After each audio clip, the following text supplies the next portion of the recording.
1989, Eel Marsh House. Arthur Kipps wakes up in the middle of the night to hear a strange noise. It's loud, constant, rhythmic. He follows the noise down a long, dark corridor and enters an old nursery where a rocking chair is vigorously moving back and forth by itself. Everything goes quiet, but soon the silence is broken by a deafening, deathly sound outside.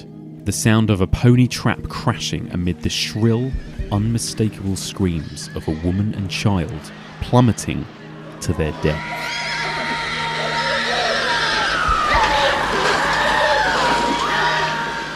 While American ghost stories of the 1980s were becoming increasingly lavish, visual and spectacular, filled with effects and paranormal shocks, back in the UK, the old-fashioned British ghost story was still alive and well.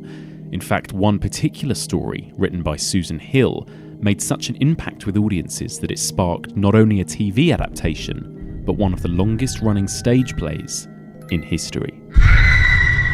Join me as we continue exploring the evolution of the ghost story and delve into the dark and terrifying tale of the Woman in Black.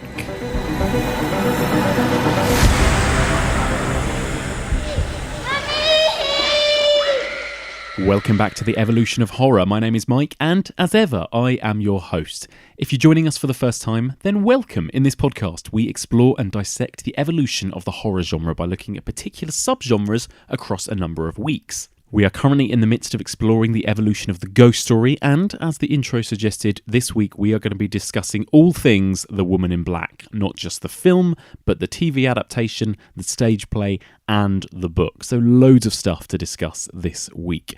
Not only that, you're going to hear a little snippet of my chat with Craig Lapper from the BBFC, who talked to me a little bit about the controversy of the BBFC certificate that The Woman in Black got, and a bit about horror movie censorship and certification in general. So you'll hear a little bit of that conversation later on in the episode. But before I introduce my first guest, here are a few contact details. You can email us. The email address is evolutionofhorror@gmail.com. You can find us on Twitter, that's @evolutionpod, or on Facebook, that's facebook.com/evolutionofhorror.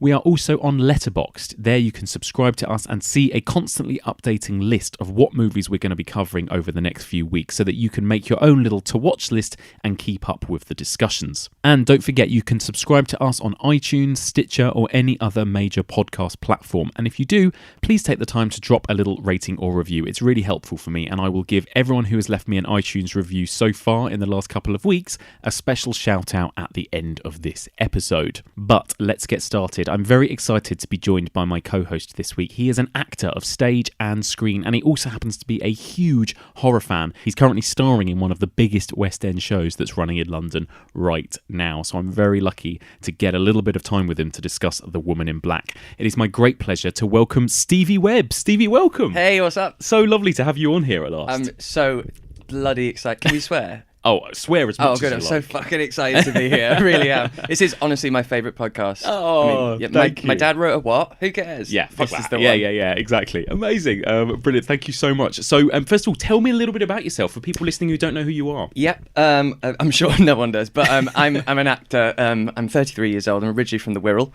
And I've been acting since I was 8, and I've also been a horror fan since before then. Yes. Which we'll go into. I was, into horror from an illegally young age. Yes, in fact. as most people are. And my parents let me watch them. I think because they realised I was excited instead of scared. Mm-hmm. And I think because I was always clearly going to be an actor, I knew what was real and what wasn't. Yeah. And so I took thrill in that. And so it always really excited me. What was the very first horror movie you remember seeing? I listened to the podcast and I knew you were going to ask me this. And it's really hard to actually pinpoint what was the catalyst that started it. But I think, we had a VHS copy of Thriller. Oh, yeah. Michael Jackson's Thriller, but I wasn't allowed to watch it. Yeah. And I was quite a good boy, I was quite obedient, so I didn't. But I'd always pick up the cover and just drool over it with all the zombies. Yes. But I think it must have been via something less adult, something like Gremlins or Poltergeist, perhaps. Mm-hmm. And Jaws, I think we watched that as a family. Yeah. I remember actually That's very strange. I've just had a vivid memory. We used to almost annually watch it because it was always on around Halloween. And I'd sit a couple of feet away from the TV, cross-legged, not blinking. And we always had corn on the cob, and I don't know why. That's just come back to me. Amazing. And I'd just be fascinated. Maybe it's some metaphor to do with the tearing of the flesh. I don't know. The Jaws did. Or it was a very clever way to get us to eat vegetables. I don't know. Perfect. But it worked. And so it was something like that. And then I had a naughty friend who showed me Evil Dead. And it was actually, I think it was banned at the time, because I think this is late 80s. Mm-hmm. And it was a very weird sort of scatty copy of it. And that was it for me. Then I had the bloodlust. Yeah. And I was a weird kid anyway. Like I was always collecting pots and little jars of things. Yeah. And I pretty much thought I was a witch. Amazing. I love it. Evil Dead is a good introduction, isn't it? I mean, it's hardcore. Extreme it's extreme, but it's also really fun as well at the same time. Yeah, totally. And then I remember my dad showing me The Lost Boys. Oh, yeah. Because they knew at this point I was fine. And it was other parents that were worried about me, not my own parents. Yeah. You know, they'd come home and say, your son showed my son Child's Play. What the fuck are you doing? Yes. They were like, oh, sorry, I didn't know. Because we had Aladdin's Cave, which was down the road, which is this big VHS shop. And it was floor-to-ceiling videos. And my parents eventually had to take it in shifts. And they go, no, it's your turn to take him, because I'd spend an hour looking at all these cases and the covers. Like I'd pick up the cover of Society and it'd be a woman peeling her face off, or the cover of Ghoulies with this imp coming out the toilet. And I'd spend an hour, and then often rent the one that I rented the week before, and I'd go in stages like that. Oh, I love that. I mean, we talked about that before on the podcast, but just miss those days doing that kind of thing. So brilliant. Actually, I remember you messaged me. Don't you still have a VHS copy of Dolly Dearest? Yeah. As well? Oh, well, I've actually got in storage. I've got a collection of hundreds of VHS that I cannot get rid of. Brilliant. I just can't. It's not even the tapes. It is the box and the cover. Yes. But my two prized possessions, they're the good 30 years old. It's Dolly Dearest, and one of those. Remember Which is such a terrible film. But, it's dreadful. It's dreadful, but I absolutely loved it. That's another one that I showed to a young friend and got a complaint from the parent. Actually, yes. And also Nightmare on Elm Street 4. Oh yeah, in its original box with the covers of the Elm Streets, and Freddy never looked like he did in the films. It was always very strange, like a bulging eye. It was quite cool cover art though, wasn't it? Yeah, it was. Yeah. I'm trying to think of what happens in the fourth one. Is that the one? That's the one with the girl who, what's her name?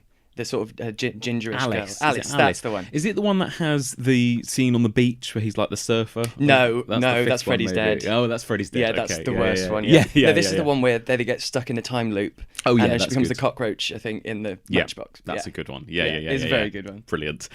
Wonderful. And we've talked, as you know, we've talked a long time about things like slashers and all that kind of stuff, but we're talking at the moment about ghost stories. Yes. What are your kind of thoughts on this subgenre, the haunted house, the ghosts? Oh, I fucking love it, and I think I'm exactly the same as you. That the two subgenres that really scare me are ghosts and witches, or the occult. Yes. Because things like vampires and ghouls and stuff like that, you kind of know they don't exist. Mm-hmm. Whereas witches, people believe they're witches, and people believe the craft is there, the occult, and people definitely worship that. Yeah. And ghosts, the scariest thing about that is, although every piece of evidence that people think is of a ghost has been discredited, it doesn't mean you can't prove that they don't exist. No, exactly. And that's the thing. You can prove that piece of evidence isn't true, but you can't prove they can, and you can't prove they can't, basically. It's true, it's true.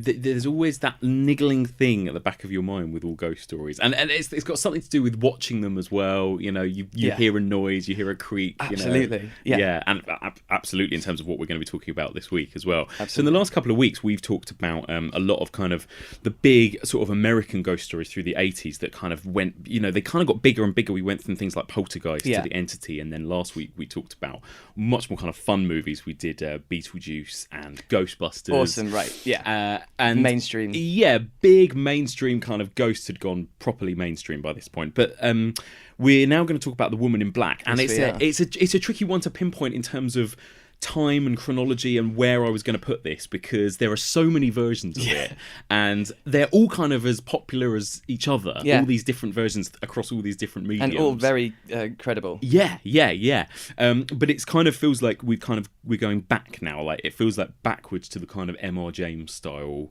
buttoned up British ghost story again at this point. Absolutely. So before we get into them all in detail, I mean, just broadly overall, kind of what are your thoughts on The Woman in Black, and how early did you first come to this story or discover this story? Well, it's been in my life for quite a while, actually, because it is the novel by Susan Hill, CBE. Is it's on the syllabus. It's on GCSE and A-level syllabus, and so we when I was in school for English, we did read it. And this is, I don't want to say how long ago, but let's just say a very long time ago.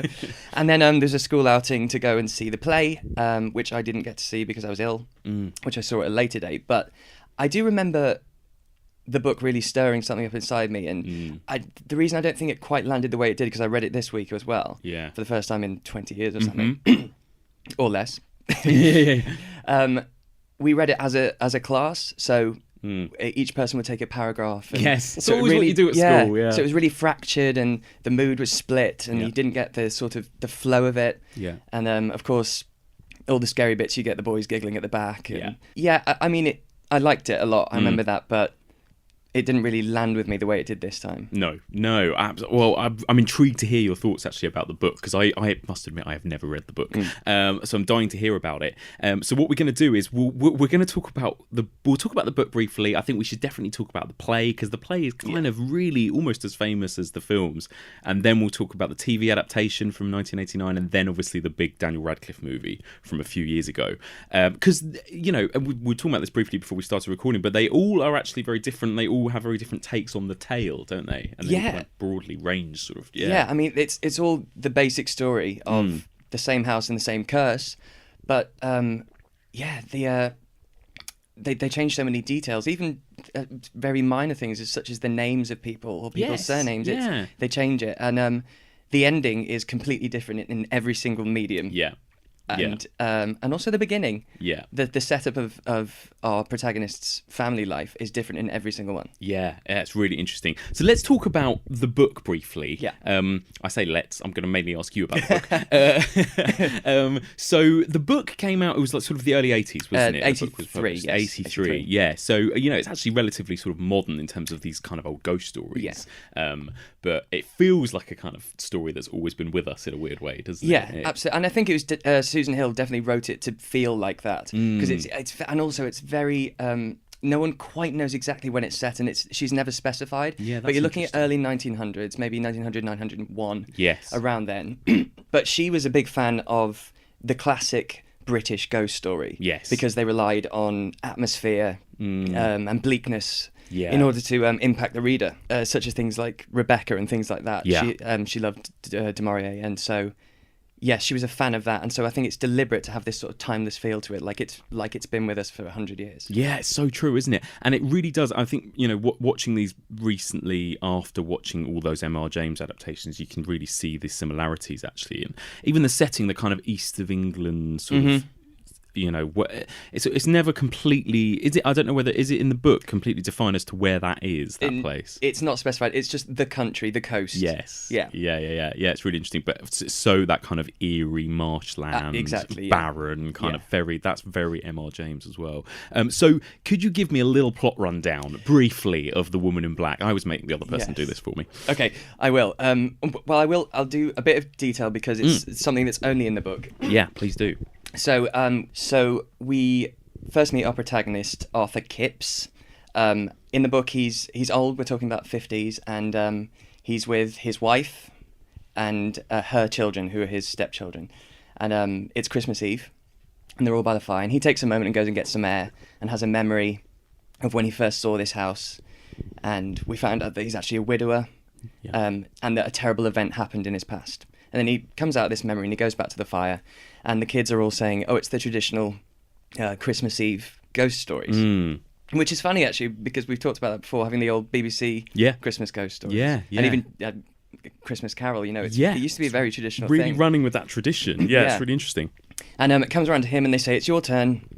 You tell us a story. You must have a ghost story." And he freezes up and he gets quite jittery and he doesn't really want to, and he storms out, and there's something seriously troubling him. And so then he decides, okay, I'm going to tell my family what happened to me all those years ago, and I'm going to write it in a manuscript. So I'm going to write a book chronicling my story. So now he's in his early 20s, and he's working at a law firm, and his boss has an assignment for him.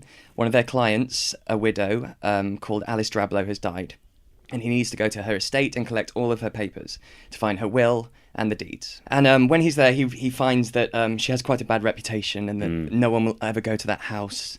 And he goes to the church to her funeral, where he sees a woman behind him. She's the only other person. And this, of course, is the woman in black. And the way she's described is fantastic in the book. She's described as having stretched skin across her face. Oh, God, yeah. And sunken eyes, in a black bonnet and a veil. And he turns around and she's gone.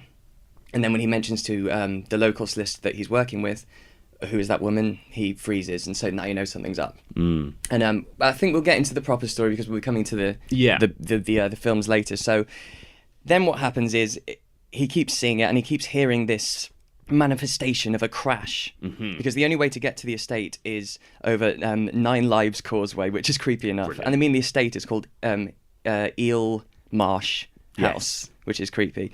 So when the tide is in, you can't get to it. And so he's there in this house, and a lot of strange goings on, and he keeps hearing this crash of a pony and cart in the marshes, and a child screaming.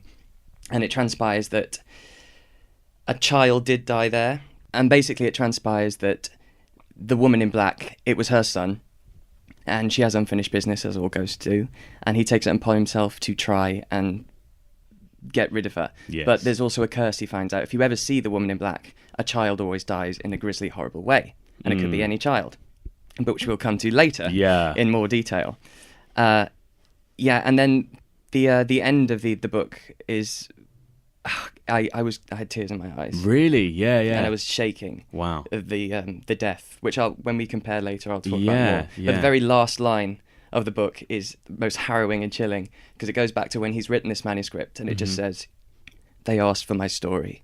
I have told it. Enough." Yeah. It's fantastic. Amazing, fantastic. I mean, it is bleak, isn't it? That's oh, the thing. Absolutely. It's really bleak. And all the adjectives that she uses in the book are dripping, dank, swollen. It's just wonderful. And I think, I talked to Andy Neumann about this. There's something about this story. It seems to work in every single medium. It's been retold and retold in all different forms.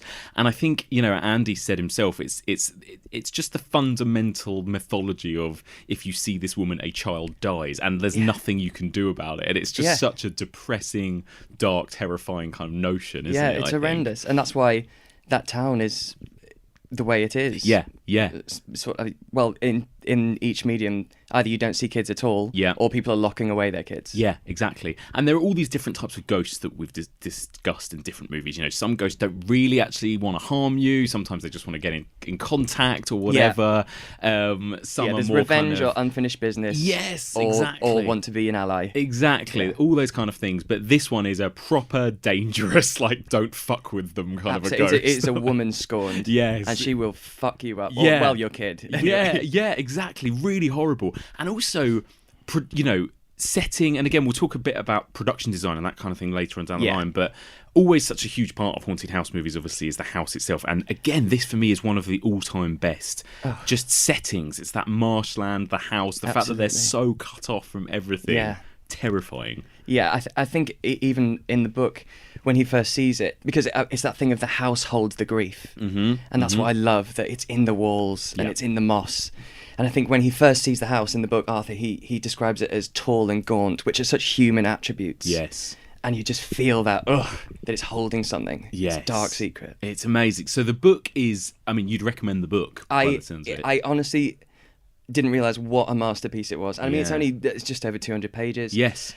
And there are a couple of passages that I was holding my breath. There's the infamous rocking chair scene, which honestly I knew what was going to happen, but my heart was pounding in my chest. And there's also a scene that isn't in the films where the dog Spider, actually chapter 10, get this, is called Whistle and I'll Come to You. Ah, interesting. Isn't that interesting? It is a real direct kind of total homage. reference. Yeah, totally. Yeah. And in that chapter, the dog gets whistled from the fog and it runs out, but it gets it's stuck in all the mud. Yes. And there's this incredible scene in the book where he risks his own life, Arthur, trying to get this dog who's sinking and he's sinking himself, and just at the last minute grabs him by the throat and pulls him out. It's very Artex and Atreyu in A Never-Ending Story. Yes, amazing. But, the much most more tragic harrowing. moment in all of cinema. Absolutely. I don't even want to think about it. No, let's not talk about that. It's too much.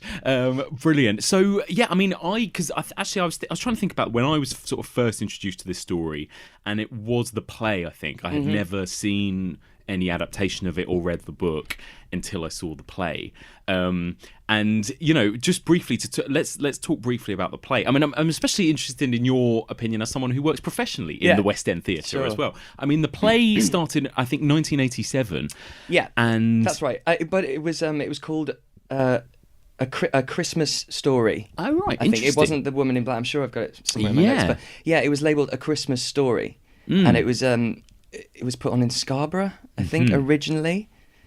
Yeah, and then that was in 1987. Yes. And then it moved to the Lyric Hammersmith. Yes. In 1989, which is very fitting, I think, because they're still such risk takers for putting on a horror play. Like they did Ghost Stories was originally there, and Roald Dahl's Twisted Tales. I just love that theatre. Yes. And then later in 89, it moved to the West End, where it's been ever since. It's incredible, isn't it? Yeah. So nearly 30 years in that same theatre. No, it's moved a theatre a few times, but it's been in the Fortune Theatre for a long time now. Yes. But next year will be 30 years. The second longest running play in the West End after The Mousetrap. Amazing.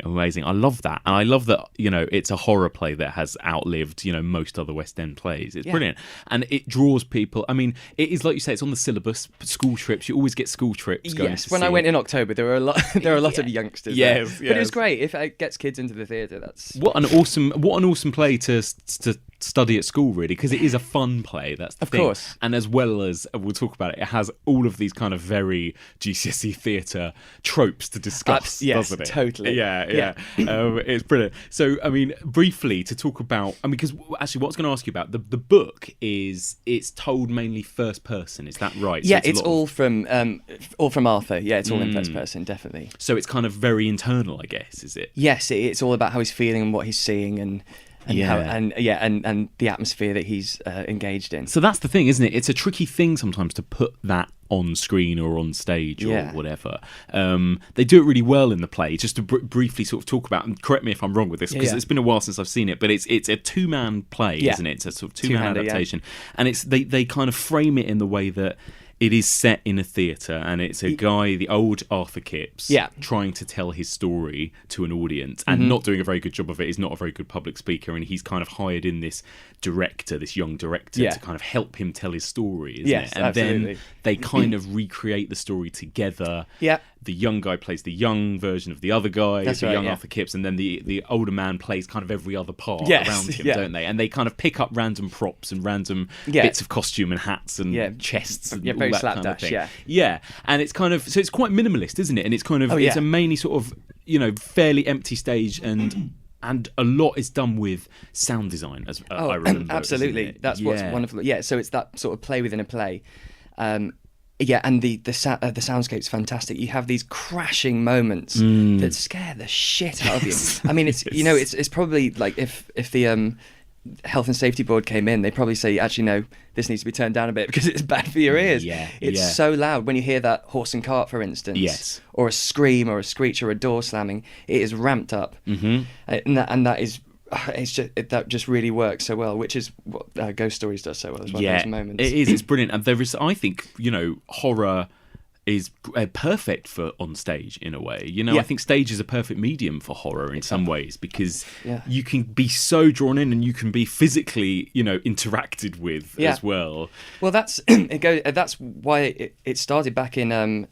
I can never pronounce it properly. The Grand Guignol? Yes, the Grand Guignol. Yeah. Yes, well, I've heard it pronounced so many different ways, so I don't know which one is right. Which was a horror theatre from 1897 to the 60s, like early 60s, in Paris. Yeah. And it was during a time when people weren't that stimulated, and people would go to see these horrific plays where it'd be people with their eyes getting gouged out and acid thrown on people's faces, and they literally so it's told would literally get off on it, and apparently people in the boxes sometimes were getting so quite aroused by it that the actors would tell them to shut up. Wow, Yeah, amazing. but How weird. It's very bizarre. Why do human beings love I know watching fucked up shit that so much? specific type of titillation. But then I think, then that came to an end after the Second World War because the real horrors of the Holocaust, I think, just eclipsed what could be done on stage. Yeah, definitely. Yeah, there's a kind of dead period there in terms of horror that Yeah. you noticed very clearly, sort of the early 40s. Yeah. But back to the Woman in Black. Yeah. It's the soundscape, and there are just a few little moments that there's a very wonderful thing they do.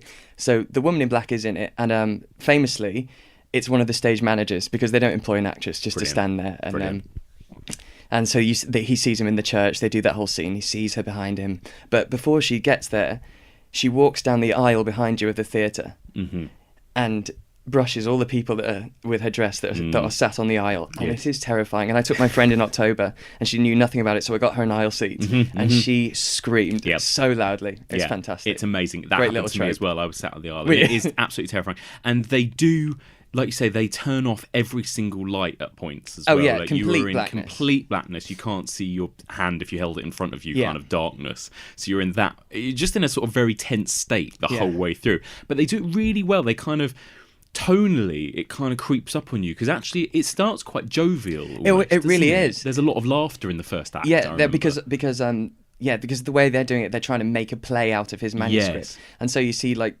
two people with silly props going, no, you should be the policeman. No, it's all quite jovial. Yeah, really interesting. And then you're kind of lulled in, and then I just remember most of 90% of the kind of second act just kind of gripping my seat the whole way through. Because the lines blur, and you start to go, hang on, are we now watching them performing it, or are we now there and that is the young Arthur? And it's not quite clear. No, because there aren't breaks of like, all right, next scene. It suddenly starts to become one smooth, seamless story, and you start to get a bit confused what's happening. Yeah, it's really brilliant, actually. It's a perfect kind of adaptation in that respect. In that regard, it's one of the best kind of stage adaptations I've seen, compared to when you get a lot of, for instance, musicals where they literally take a film and put it on stage. It doesn't always work as well because they've really kind of honed it here and made it perfect for the medium. And also there's something about, I mean, do you find this, that West End theatres, there's that kind of old heritage, and there's something creepy about theatres as it is, I think. Oh god, yeah, they still absolutely terrify me but excite me at the same time.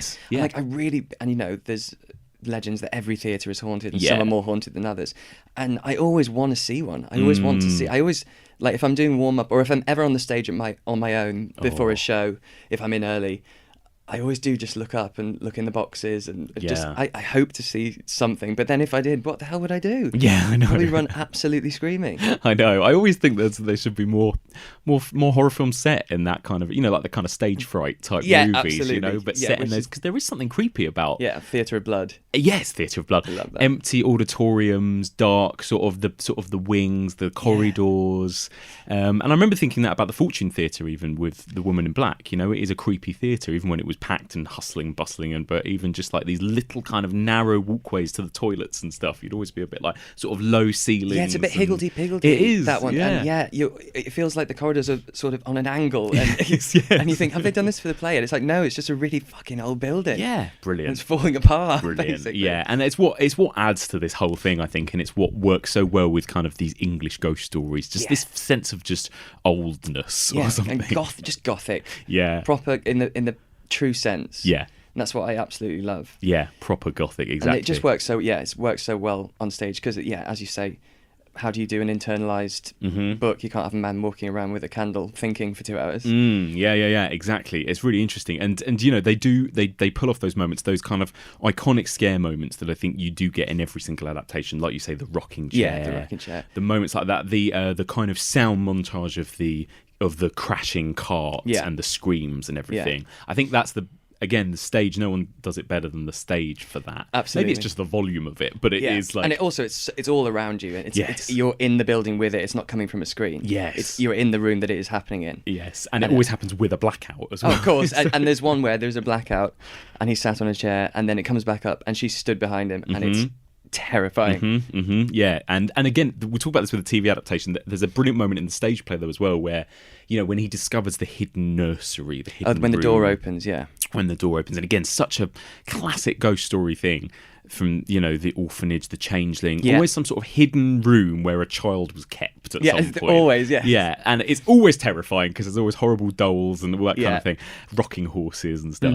And there's that brilliant moment when he discovers it, and then it goes even worse when he then returns to it and it's been trashed and everything is turned upside down. The whole room's upside down, yeah. Obviously, it's a tricky thing for anyone and everyone to get to the West End play if you're not London-based, but for anyone who can go and see it, I would hugely recommend it. I mean, it is brilliant, isn't it? Well, it's not. I can say it because it's not that much of a twist, but also the great thing at the end is they finish the rehearsal and Arthur the actor says to Arthur, he says, "Oh, you said you had a surprise for me. That was really good. Where did you get her from?" And he said, "No, the surprise is I learnt my lines." And he goes, "But who's the girl?" Yeah. And so it's like they're referencing what happens in the manuscript, but also in the theatre, and it's brilliant. It's so brilliant. It's great. And again, that's such a classic. It's like a kind of almost like a Ghost Watch thing, which we're talking about in a couple of weeks' time. That kind of, it transcends, it goes beyond the medium and comes into your own home, or absolutely, exactly, you're involved in it directly. Kind of thing. Yeah, you're a participant then. Love it, absolutely love it. So let's get into the first adaptation then, the first on-screen adaptation, which is the TV 1989 one. Now I have to trust you with an important assignment. Oh? Be assured I'd have dealt with it myself, but for other commitments. What is it? You know the Drablow estate? Well, heard of it. It's been my personal concern, of course. With this firm for half a century, Mr. Drablow was a China trader. He died out east many years ago, and we've looked after things ever since. Now his widow has just passed away, age 72. Now, I want you to attend the funeral. Of course. The day after tomorrow. Where will it be? In London? No, it's at a place called Crithin Gifford, a little market town on the coast. You'll go by train, of course. I understand. I don't know about you. This was the first time I'd ever watched this Me for too. the podcast. I wasn't You brought aware it of to my attention. Yeah, I've been told a lot about it from various different people over the years. I've just never had a chance to kind of properly sit and watch it. And actually, even talking to Andy Nyman, because Andy Nyman is in it for a minute. Wait, really? Yeah, he makes a tiny little appearance. It was his first ever. Oh, I remember him saying acting credit. Yeah, yes, and he is. In Arthur Kipps's law firm, he's one of the two kind of chuckling junior that you meet attorneys that you meet straight away at the beginning, and then comes back at the very end. Yeah. He's one of those, which is really really funny. funny. I didn't recognise him at all. I know it looks completely different, but I was trying to look out for him because I knew he was in it. Right. So I was like, yeah, that's fantastic. Yeah, so brilliant. So what did you think generally of the TV? Do you know what? I bloody loved it. Yeah, I really did. Yeah. It got me, mm-hmm. and I think it captures the essence of the book more than the Hollywood inverted commas than that does. I think because it feels much more British. Yeah.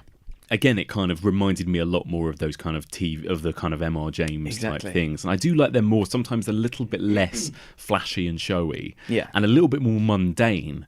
But because of that, in the same way that the stage play did for me, it kind of crept up on me. It felt like it took a while to get going. Yeah, I felt this. I felt the same thing, but then I thought it's sort of deliberate because the book's a bit like that. Yeah, and the play's like that too. Like we were just saying, like they all have that kind of slow burn, lull you in, don't they? It does. It's a good sort of. Probably about 45 minutes in before it's like he's in the house, it's at night, and the scary stuff starts happening. Shit's happening. Yeah, shit goes down. Yeah, exactly. So it was first broadcast on ITV on Christmas Eve as well. So again, it's got that classic British Christmas ghost story thing. Mm-hmm. But interestingly, they've removed the intro and outro that you were talking about in the book, the kind of wraparound that it's Arthur Kipps telling his story. And I think apparently one of the reasons for that, Nigel Neal, who we've talked about before, who wrote The Stone Tape and Quatermass and all of these classic British horror sci-fi things, he adapted this for the screen. And I think one of the reasons was they thought it took away the kind of tension of will he live or die, I suppose. If you know that he's an old man telling his story, sure, it takes away the danger for the main character. Oh, that's interesting. Which is interesting. Okay. Yeah, I mean, because it still work. All of the versions work for me. They really do. Yeah, and also it's great for me because I didn't know what was going to happen. Yeah, totally. Even though I knew the book. Yeah, exactly. It's funny, isn't it? Because you don't get that. I mean, with the play, for example, you know that he's an old man telling his story, and I never got that sense of oh, it doesn't matter because I know he lives through it, kind of thing. Yeah. Still absolutely terrified. Yeah, but which we'll get into later. It's the ending that's where the trauma is. It's what happens. Yes, it's what happens to the other characters around him, isn't it? Yeah, definitely. Unfortunately. What did you think of the main, Adrian Rawlins, who plays Arthur Kidd in this? For some reason, they've changed the names and all the people, like his boss has got a different name, and even the dog is. Yes. It's still called Spider, but in the book, it's a girl. It's a bitch. And then in the TV, it's a boy. And I was sat there going, there must be some metaphor. There's something a reason they want me to do. Then I realised they probably could only get a performing dog that had balls. So they probably just changed it. Yeah. But I was literally 5 minutes going, what's the significance of this? Yes, well, what's the meaning of changing Kips to Kid? I don't. mean, what? That's the thing. Yeah, all the characters, they have different names. Yeah. It's confusing. And actually, the character of Arthur Kidd even is very different, I think. I'm mainly comparing it to the Daniel Radcliffe one, but he's very kind of green, young, full of life, quite sparky in the first half. They go out of their way to make him. Even that first scene where he's in this version he's already married and he has 2 kids, and they show he's a good father. He's a good stand-up citizen. He's very loyal and hardworking, and he's a good stand-up guy. And all the other people aren't very nice around him. Whereas in the book, it's not like that. All the other people are lovely, like the landlord and his boss. They're all very nice people. Yeah. But in this, they go out of their way to set him up as this really victim. A guy who shouldn't have harm come towards him. Yeah, it's interesting, isn't it? I wonder why they chose to do that. I did think he came across as much more warm and likeable in this than in other adaptations I've seen. Hello, little witch. Hello. I've got to go away for a week or 2. What? That's business. Old Sweetman made it quite clear it's essential to my advancement. I suppose, because of the ending, they want you to love him. Yeah, exactly. I suppose it's part of that getting on board with it, isn't it? And because again, I don't want to go too much into the Daniel Radcliffe one, but that one starts with he has already kind of had some sort of trauma. Exactly. Yeah. Is that's not present in the book? Is it? He kind of starts. He's only when. At this point of the story in the book, he's just engaged. Yes. Nothing's happened to him yet at that point in his life. Yeah. It's really interesting. And again, that's very much present in this one. And the other things I've noticed that Nigel Neal added in comparison to other adaptations is that there's electricity in the house. There's a generator, and there is in the book. Is there? But it's the Daniel Radcliffe one, they scrap the electricity. Which is really interesting. That's really interesting. A specific choice. And does Nigel Neal add in, or was this in the book, the whole thing with the recording equipment, the kind of wax cylinder stuff? Yeah, I think that's a really welcome addition, actually. Yeah. Because it's, instead of, him reading letters and having the voiceover of a woman's voice as he's reading it, he adds in this, which obviously was then a remarkable piece of equipment. Yes. And so he's super excited about it. And so they added that in, and I think it's fantastic. Yeah. Last night, she did not come until 4 in the morning. Then it was bad. A bad night. It's such a Nigel Neal thing to do as well. It's very kind of reminiscent of things like the Stone Tape and that kind of thing, kind of putting in that kind of recording and technology with it. It was a really good idea. And like you say, it kind of helps you get a bit of that internal monologue type stuff as well, where he's recording himself and he's doing that kind of thing. Yeah, it's a clever device. Yeah. So bravo to that. Yeah, definitely. And the woman in black herself then, and how she's portrayed in this. I mean, what did you think of that? She scared me. Yeah. She scared me because obviously there's no special effects or anything. It's a real woman, and that's what I love about the way it's described in the book and this. It's not etherial and wispy. It's tangible. Yes. These things are tangible. So that's why you're confused. Is it a ghost or is there a woman there? That's why they're not sure. But yeah, I thought she was great. I'm not sure of the actress's name, but it's wonderful. Just a bit of sort of red brown makeup under her and around her eyes. Yes. But she was the bit when she's in the burial ground at Eelmarsh. And she starts to approach him, and she's quite menacing, and he runs inside, which is not in the book. No. That flipped it up for me, and I thought, okay, she's a menace. She wants blood. Yeah, there is something about, for me, that terrifies me. Like when you see like people quite small and distant in frame, that to me is much scarier than a kind of jump scare in your face kind of thing. Like that kind of. Yeah. The Shining is full of that kind of thing. Like these kind of long shots and people stood at the end of corridors, like quite small, and like there's something about that. Like one of my scariest ever like images is in Pet Sematary, where Zelda don't. Yeah, She's you the know scariest character in the world. We all know what I'm talking about if you've seen the film. It's the scariest thing. It's one of the scariest things in any horror movie I've ever seen, where she starts off crouched down in the corner of the room. Oh my God, I've just got goosebumps. Yeah, and just slowly comes at you. Yeah, it's horrendous. Something about that, and that's much scarier than if she had suddenly popped up in front of you or something. Absolutely. You know, it's really, and there's that creeping, and that's what this TV version has a lot more than the cinema version. I think just that kind of slow burn, creeping dread more than big jump scares and that kind of thing. Yeah, and the stillness of everything. That's what I really love. And also because of the quality. I mean, I watched it on YouTube. Me too. Yeah. And it adds to it so much, the quality, because I don't want to see every pore in the person's skin. It's really nostalgic for me. Yes, you brought back to those VHS exactly. days. That's my style. That's what I absolutely love. I want to see the graininess and the flips in the video. Yeah, definitely. And it all adds to that kind of dark shadowiness, and you can't quite make out what you're looking at. And that did happen for me a couple of times in that, and it was quite bad quality. But there's moments when the woman in black is just stood in the background, of the funeral scene or whatever. Yeah. And she's just suddenly there, and they don't really make a big thing of it, and then she's suddenly gone again, and it's really it was really nicely done. One thing I do think is my only something that I do think is a bit criminal is they scrap the rocking chair. They do, don't they? Yeah, they so in the book one of my favourite passages even is when he's startled awake, but he doesn't know what's woken him, and the dog's growling at the door. Yes. And he can hear boom boom boom boom. Yes. Boom boom, and then he goes and he realises it's the wheelchair, and so that's for me, that's iconic. Yes. The wheelchair, and in the TV version you hear the boom boom, and I was like, oh, here we go, it's the wheelchair bit, and it's the nursery, and he goes in, and it's a child's ball going gung gung on the floor, falling over. I was like, hang it on. Wait a minute. I know. So I don't know if that was just maybe an effect they couldn't think of how to do or afford. Yeah, I wonder what the reason was behind that. Yeah, that suddenly was very kind of Changeling-esque. That moment where you get the ball. Yeah.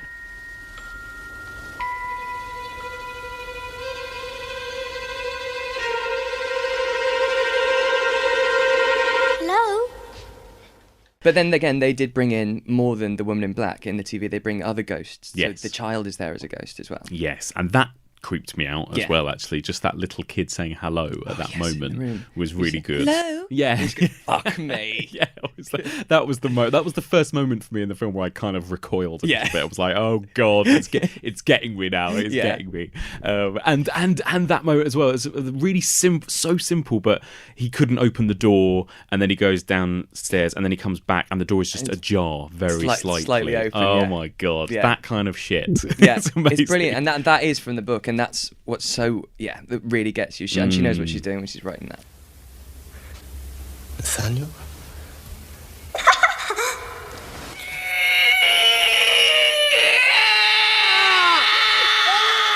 And then there's that incredible when he's back at Mr. Daly's house, although I think they've changed the name in this.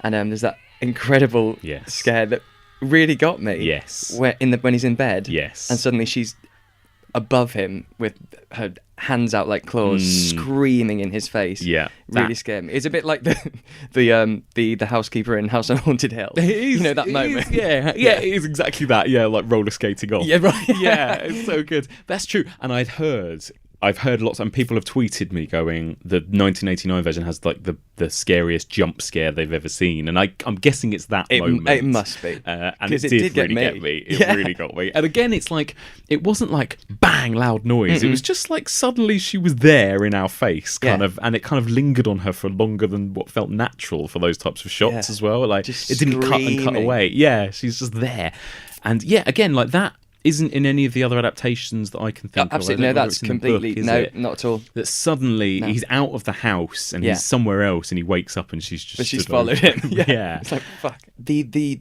rowing boat scene at the end. Yeah, let's talk about the ending. Let's get there. Yeah. Let's do it. But actually, first of all, talk about the ending of the book. Right. How does the book end? This is what it made me cry. The actual book, because it's a year later. Nothing has happened. This is when he's left and he's back and he's married now. And he has his son. They've finally had a son, and I think I think it's a year later or something. Or I think the son's about 1 or 2, very young, and they're at a village fair and having a lovely time. And there's a donkey and they're taking rides, or there's a horse and cart or a pony and trap. Right. And he tries to put his son on the donkey, but the son starts crying, going, no, like he doesn't want to. So he's like, oh, let's try the pony and trap, and that's fine. And the wife Stella, she says, no, I'll take him. Come on, you stay here. And he's like, happy to let them go. And so there they go trotting. Oh God, I'm getting all goosebumpy. Yeah. They go trotting off down the trail, and there's a woods, and they go out of sight for a second, before they go round and come to turn back. And he's like, oh no, it's fine. And then he spots the woman, and she's half behind a tree in the woods, and he just freezes and knows. He just knows what's going to happen. And so he starts to run to try and retrieve his wife and son, and they're on their way back, and the woman just stands in front of the horse, and the horse spooks and goes galloping into the forest, galloping, and you hear that sound that he's heard throughout the book, a crash and a scream. And then the way that they describe it, he gets there, and the horse is like fitting on the ground. His wife's okay, but she's very badly injured, and about 20 feet away, crumpled on the floor, is his son. God, a baby crumpled to pieces, and it's harrowing. Jeez, that's horrible. And why have they never done that version in any of the adaptations? I mean, I think weird. it could be too gruesome. Yeah, maybe. Because this boy gets thrown 20 feet into a tree, and he's 1 year old. Yeah, that's and horrible. then he's crumpled on the ground. Yeah. And then 10 months later, then Stella dies. His wife dies. God. Oh my God. Yeah. I mean, it's surprising that they haven't done that, even in a way that doesn't show what happens afterwards, but you show that horse galloping off and that sound effect. It's a great ending. It's a great kind of twist. That's why for me that you can't beat that. Yeah. And that's, of course, he's never told his story. It's too hard to say. Yeah, amazing. It's really powerful. Amazing. So yeah, the TV version they've completely changed. Yeah, totally. But actually, still quite powerful. It's still great. Really liked it. Really got me. Yeah. So you've got them all as a family. They think it's kind of all over, and they're in a rowing boat together. And they've got two kids. Yes, two kids. They're all in the rowing boat as a family, and then Arthur Kidd looks out onto the river and sees the woman in black, and she's stood on the water. It's amazing, which is great. That bit it really impressed me. Really chilling image for standing on the water, looking directly back at him, and then of course at that moment a whole kind of tree branch just collapses. It's really like bleak. Yeah.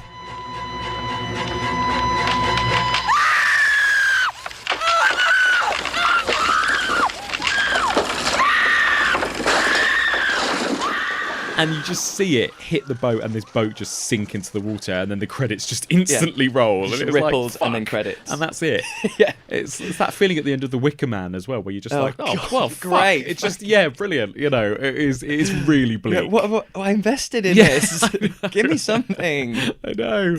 It's good. It's power. It is so good. It's well done. It really, that really got me. Yeah. Yeah, that image of her on the lake just stood there. I was like, oh God.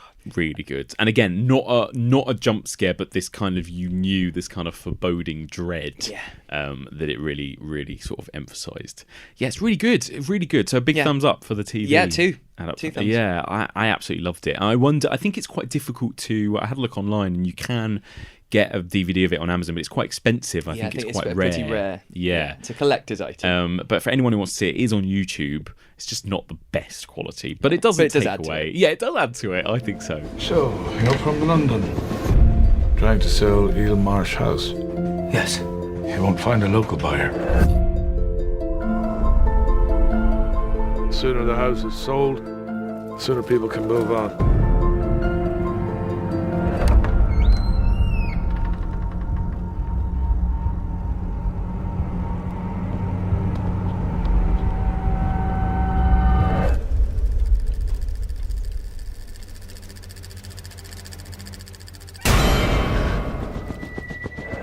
Please, don't go back to the house. She's there.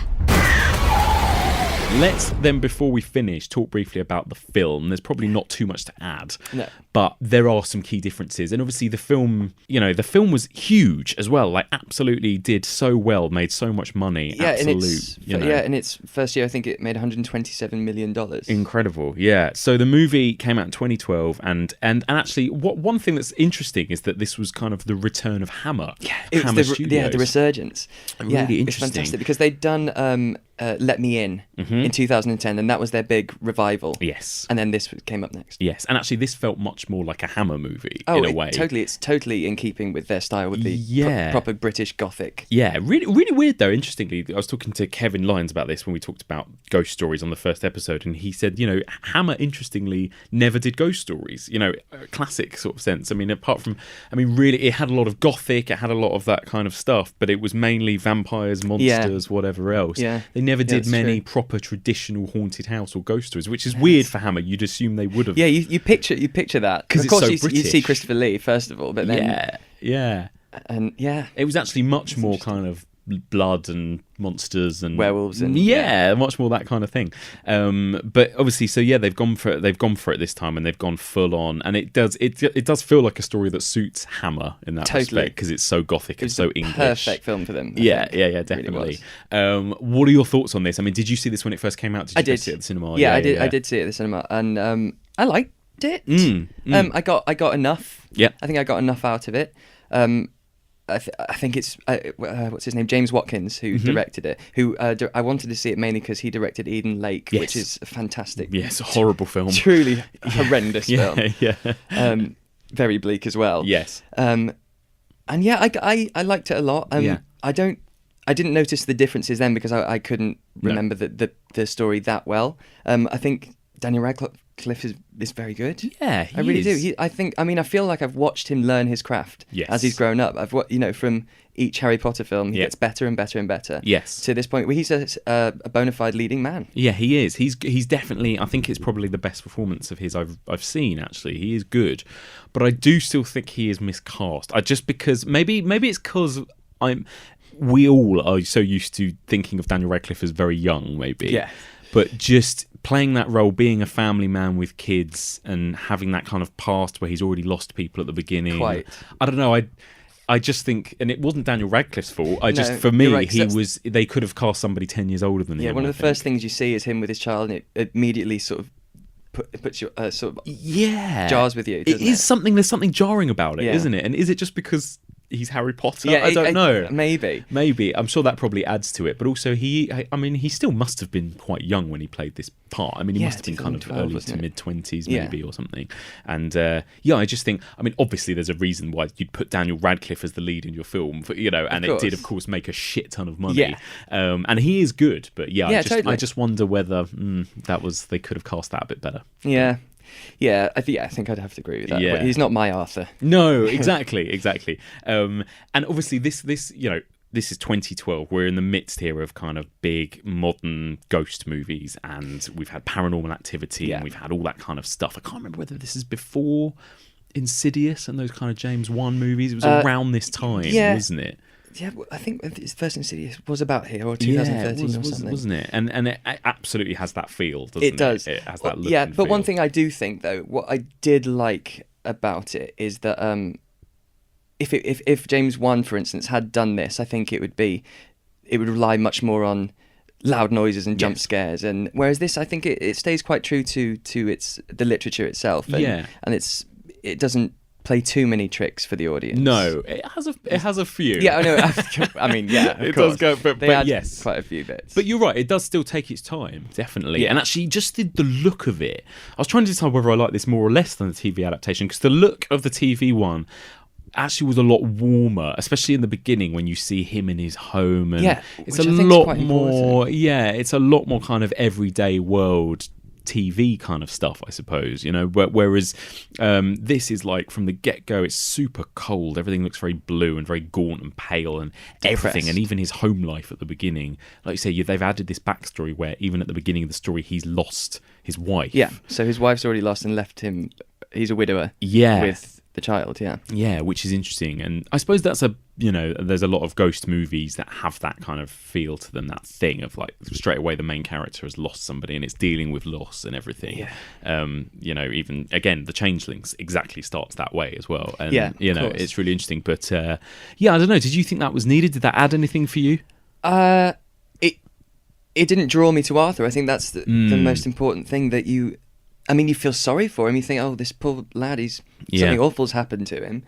But I think it doesn't start you on the right foot personally for the tone. Yeah. Because I think that should wait until he gets to Wheelmarsh. Yeah. And there should be the contrast of, whoa, this place is different. Yeah, he's out of his comfort zone. Yeah. So personally for me, it was a miss having that. Yeah, definitely. And then what about just overall then the kind of the scares themselves and that kind of thing? I mean, did the they scares? work? I mean, they are what they are. They're very Hollywood, expensive scares. Yeah. And I do like the vibe of the town. That's one thing that they did, where they've got all the kids are not allowed out and they're locked up and they're always all faces at windows. In windows. Yeah, and even the is it the solicitor who locks his daughter in the cellar? Yes. So that she cannot die. Yes. But in this version, what was really interesting is, in the others, if you see the woman in black, a child will die. Yeah. But it's just one per person. So if you see her 5 times, it's just still you. One person dies. Whereas in this version, if you see it 5 times, 5 fucking kids die. It's like, Jesus, it's relentless. It is. So you just walk around with your hands across your eyes all the time. It is like, just overall, the whole film is just so much more bleak than the TV adaptation, isn't it? From the get-go, it is like pure misery from start to finish. There's no laughs. Again, the stage adaptation has that build up. The others have this kind of sense of warmth and they have a bit of humour. This is absolutely from the get-go just going for pure scares, visceral kind of dread and scares, and classic ones. But then also the scare like the crow coming out of the fireplace. And I think, oh god, it's been done. But then also, wasn't it Hammer that did that? Probably. So it's probably harkening back to that. Yeah. So I let that one go. Yeah. A little bit. It's the bits that I liked, again, for me, it's the more creeping dread of the moment when he's sat at the desk. They've made the house bigger and more open as well, haven't they? Yeah, it's a cross between Hogwarts and House on Haunted Hill. It's this one. He's back home. He's back at Hogwarts. It's true. Huge, it's vast, big and grand and vast, exactly, and much less homely and much more like. Yeah. It's much harder to believe that this old lady just lived in this house. Quite. And the sort of purple velvet walls with animal heads. Yes, and stuff exactly. like that. They've really. It's a trait of a lot of modern ghost movies that it's like they've thrown absolutely everything at you, everything that could scare you. They've chucked at you to see what sticks. And there's that moment when he's sat in the office, and I like this bit when he's kind of falling asleep in the chair, and you see in the very distance the woman emerging, sort of across a massive, gaping, huge hallway. The hallway, which is again like the great dining hall at Hogwarts or something. Yeah. Actually, most of those moments where she appears they do get you, because there's that upstairs, there's that massive long corridor. That bit gets me.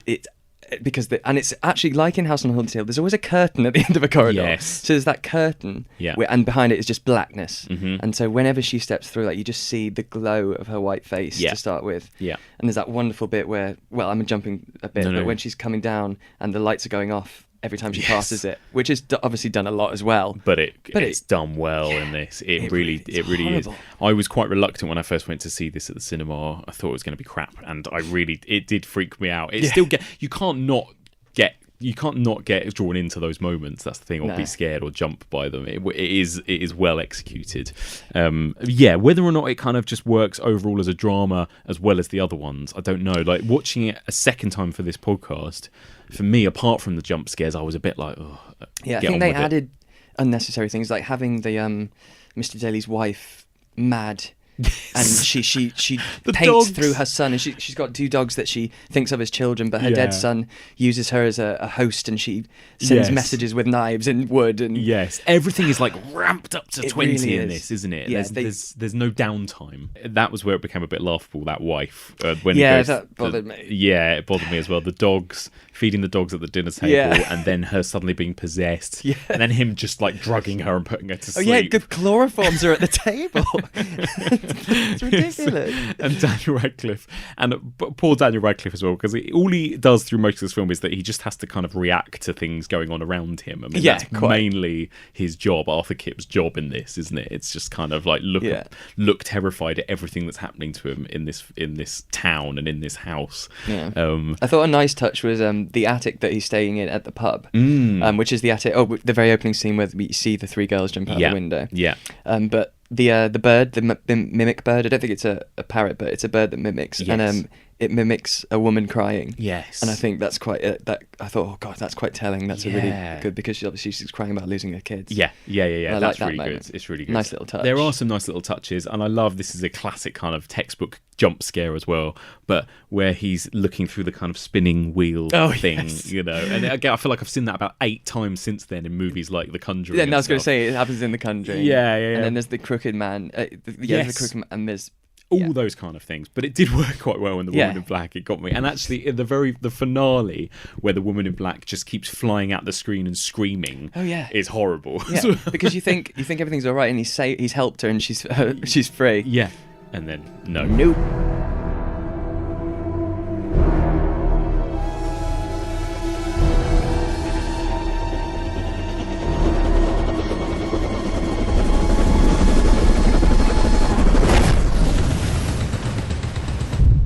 And what did you think of the ending then? Again, so it's a much more of a kind of big Hollywoody climactic ending, isn't it? Yeah, it pissed me off. Yeah. I'm going to be honest, it really, really pissed me off. And I didn't remember it but from when I saw it until watching it this time. And of course, well, I know that the son is going to die, or he's meant to. Not that I want the child to die, but I want him to stay true to the book. Yes, yeah. And they're at the train station, and obviously he sees the woman in black, because you see his eyes sort of looking at someone, then he sees the train, walking towards the train track, literally manages to get onto the train track. Yes. And walking directly towards the train, and Daniel Radcliffe jumps, grabs him just before the train hits, and the train goes past, and you're not sure, has it hit them, hasn't it hit them? And you see everyone else's reaction, and I thought, please, maybe they've done it, but they've both died, maybe, I don't know, you know. And then there's an establishing shot of Daniel Radcliffe, and he's fine, and the boy's fine. I thought, oh, fuck you. Yes. I'm so pissed off with that. And then it's a double bluff, Yeah. because then no one else is around, and he they are sees dead. his wife, Yeah. and it's the happy family fucking reunion. Yeah, I know. And they're all together again. It kind of tried to have every single one of its cakes and eat it, didn't it, at the same time? It's like scary, tragic, moving, sad, happy, Yes. everything, all in that like kind of 2-minute ending. Yeah. Overall, I mean, what do you think? Better or worse than the TV adaptation? I prefer the TV. Yeah. I honestly do. I do as well. One, because it's truer to the book. 2, it feels more British, and I feel proud. Yeah, Yes. yeah, absolutely. And it's much simpler. Again, like the best part about these kind of M.R. James-esque stories is that weird, like kind of just uncanniness. Yes. So there's nothing uncanny about this movie. No, It is not at all. zombie ghosts popping out at you Yeah. from every direction, basically. Yeah, so it's just that much more mainstream, I suppose. Yeah. And even all the laughing clown toys and stuff. Yeah, You know, it's just, come on. Textbook. For Yeah. God's sake. All it takes is a rocking chair. Yeah. Rocking on its own. That's all you need. Yeah, And actually, shit me up. and that was done well. I did that bit, That yeah. was good. And the shot when you see the rocking chair and then she suddenly appears, she comes There's into one frame. moment where you just see a quarter of her face. That was good. Yeah. that was yeah, good. I agree. I thought But that would have done me. Yeah, that's all we needed. Yeah. And then the very end, when you see her and she's looking off screen, and then she just looks directly at the camera. I think I literally rolled my eyes. Yes. I It was nearly one put of my those 2 moments. fingers up. Did you ever watch the sequel, Angel of Death? Well, it is actually a book, but it's not. It's by a different author. Yeah. No. I'm sorry to say I didn't. No. I have it available. It's on one of my streaming services, but I always just go, Yeah. why would I? No, I know. I can't face it. No, Yeah, I just don't think I could. No. So overall then, I mean, like all these different... I mean, what do you think it is about The Woman in Black? What is it about this story that is just so successful time and time again? I think you could literally call it a classic British ghost story. Yeah. Which is about someone who has been scorned and died, and they will not rest until others feel the pain that they have felt. And there's no way to put that to rest. Yeah. Even if people think they can. Yeah. And there's something... I think it's the banality of the people's lives as well that I think you can really relate to. Yes. And the sort of the grey... We've all been in those moods and all felt that oppression. And we've all lost people, and we've all been hurt, and it's just proper human emotions. Yeah. And that's what it's all stemmed on. It's not about the supernatural at all. And I think that's why it's so successful, and that's why it is timeless, and that's why over the decades there's been so many versions, and why you can still go and see it at the theatre. And even that, they haven't updated it, they haven't added effects, they haven't changed it. It's simplistic. Yeah. And it's meaningful, and it is truly human and terrifying. Stevie, thank you so much thank you. for joining me. That's cool. A couple of quick questions before I ask everyone, as you know. Of course. Do you have a favourite horror movie? What is your favourite horror you movie? can't ask that. Yeah, I know. I know you're going to ask it. I know. I'll try and think more this genre. I think it's easier to think. I really love The Haunting, obviously. Yeah. The original, obviously. I don't even need to say that, do I? Yes, obviously. But now it's quite controversial. I know on the message board it's been brought up whether the Blair Witch Project is a ghost film or a witch film, or a cult film. I'd have to say that, and I think primarily because I was there at the time in 1999, I think it was, when that hype was happening. And I don't think if you watch it now you can experience what I experienced because it was the birth of the internet, and I went on that website that claimed this was all real, and these found tapes, and you didn't know what was going on. The website was sketchy and dodgy, and I read up all on it. They had this whole backstory, and I went to see it at the cinema. I was in Canada at the time, actually, and I was doing a children's TV thing. Cool. And there, talking about certification of films, there, if you're with an adult, you can go to any, and they just say to the adult, you do know it's got this, and the adult says, yeah, it's fine. So I could go and see it. And it blew my mind. Yes. It absolutely blew my mind, because I don't know what I thought. I don't know if I thought it was real or not. Yeah. I didn't know what I was about to watch. Yeah. And it, of course, that was it forever. Yeah. And that can only happen once, being in 1999, not sure of what you're about to see, and seeing the first ever, technically, a found footage film. And incredible. It left me shaking. I still think it's just a masterpiece, that film. I think even if you take away the fact that it's, it no longer has the reputation of being real, or, regardless of the fact that it was the film that launched found footage, and for all these other reasons why it's an incredible milestone, but also just as a film, it's just brilliant, I think it's wonderful. Me too. I think it's as you say, I think it's a masterpiece. Yeah. And I've shown younger friends, and they just don't, and not all, but they just don't get it. And watching it for the 15th time, I'm still it's amazing. back in that place that I was in 1999, and my heart's in my throat, and it still has that effect on me. Absolutely. And it always will. And also those performances are underrated, I think, as well, because you absolutely believe they're all real. You do. Absolutely. They're all annoying as hell. Oh, absolutely. But that's all part of They're it. terrible people, but awful people, all of them. That adds to the fear of being stuck with these people in the woods. But they are brilliant performances, really, because they convinced everyone at the time. Totally. That, amazing. And what about your scariest movie then? Is it that, or is there something else? What scared scariest? you the most? I find fear such a strange thing, because there's different facets to it.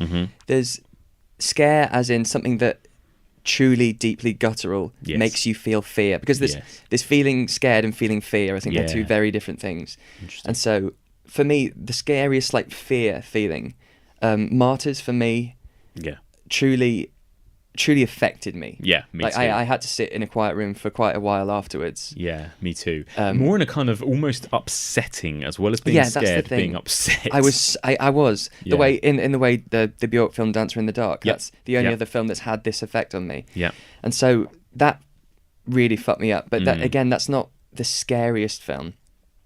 The first time I saw Blair Witch, definitely. But I think it's such an obvious choice, but I really think Halloween. Yeah. It just still gets me. Yeah. Again, it's about the simplicity. I think the simplicity is the stuff that scares me, and the effects and all that stuff is the stuff that excites me. Yeah.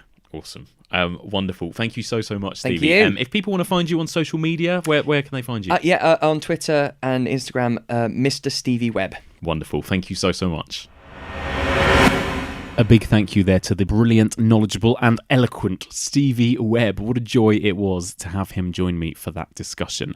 Now, as promised, you're going to hear some of my chat with Craig Lapper from the BBFC. Craig is a compliance manager, which means his job is to basically oversee, watch and certify every movie that gets a UK release. Now, the BBFC has had a colourful history with the horror genre over the last sort of 30 or 40 years, especially since the birth of home video.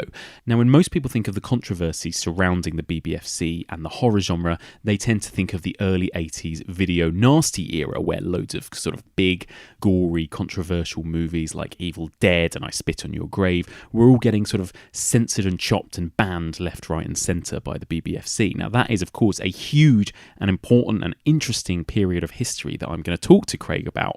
But not only that, when it comes to the bloodless and goreless ghost movies, like the ones we're discussing at the moment, there can also be a lot of problems, a lot of debate, a lot of controversy surrounding what kind of certificate you should give these movies. If there is no actual graphic content going on, but everything is kind of tonal, then how do you slap an age restriction on something like that?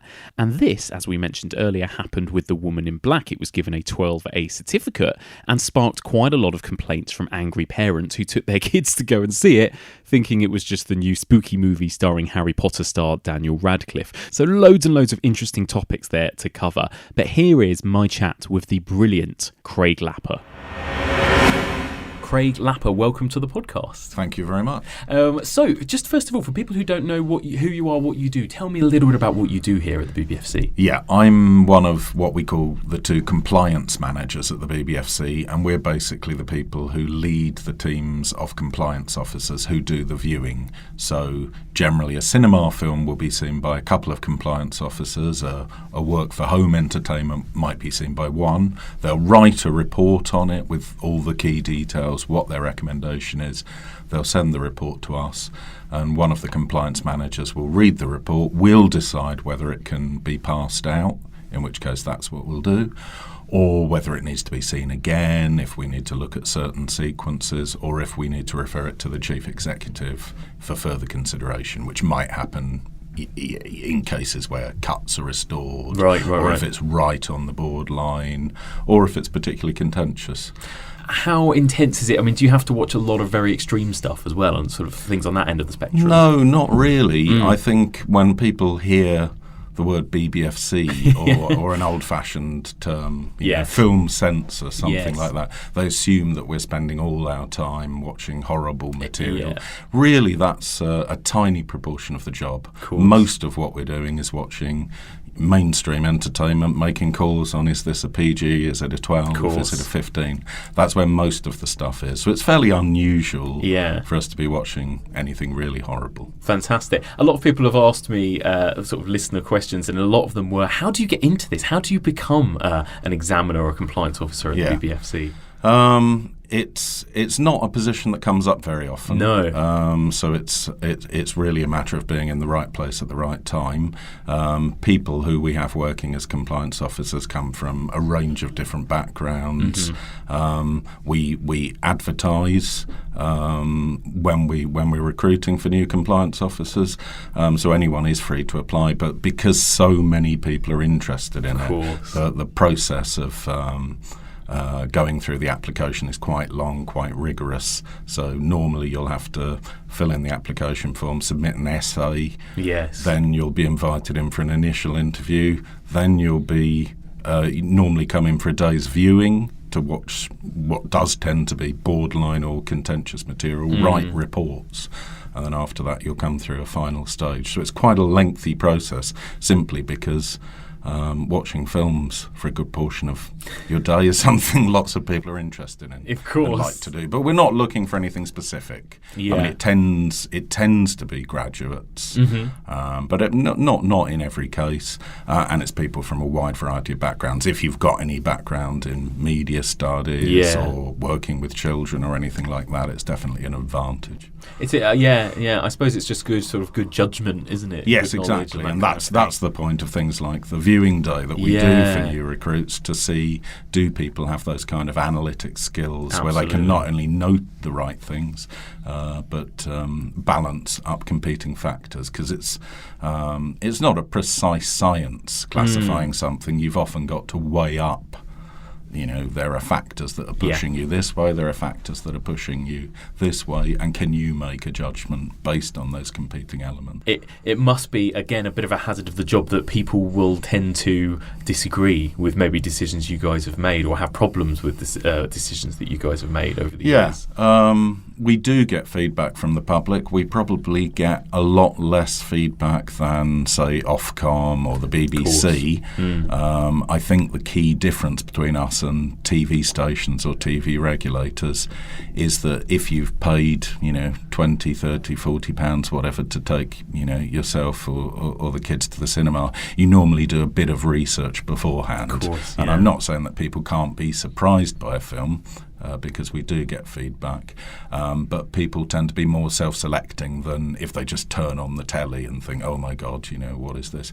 So we get less feedback than TV stations, but we do get feedback, and we find the feedback really useful. Yes. Because you probably know that about every 5 years we do a public consultation exercise, and then revise the guidelines as necessary on the basis of that. In order to do that, we tend to go back and look over the last 4 or 5 years at what the most contentious films have been, and then we show those to focus groups. We ask people what they felt about them, and if we feel that we're getting something wrong or that public opinion has changed, then we adjust the guidelines. So the feedback is really useful. But in an area such as film classification, you can never get it 100% for everybody. No. Every decision won't please everybody. You'll always have some people who think we've been too liberal. You'll always have people who think that we're too harsh. And it's quite interesting sometimes when a big film opens and you receive one email saying, you rated this 12A, that's outrageous, it should have been a 15. And then the next email that comes in says, why did you give this a 12A? It would have been fine at PG. Wow. And often you do get that. And you kind of wish that you could show each correspondent the other, the other view, because there's often more than one view. What do you find now in this day and age is the more kind of offensive, quote unquote, material that maybe you do get more, controversy about? Is it more sort of sexual nudity, that kind of thing, or is it more the sort of violence? I mean, it does vary person to person. Violence is probably still the most. Probably the topic that brings about the most amount of comment. We do notice that topics that people object to change with time. People tend to think that everything simply goes in one direction and becomes more liberal.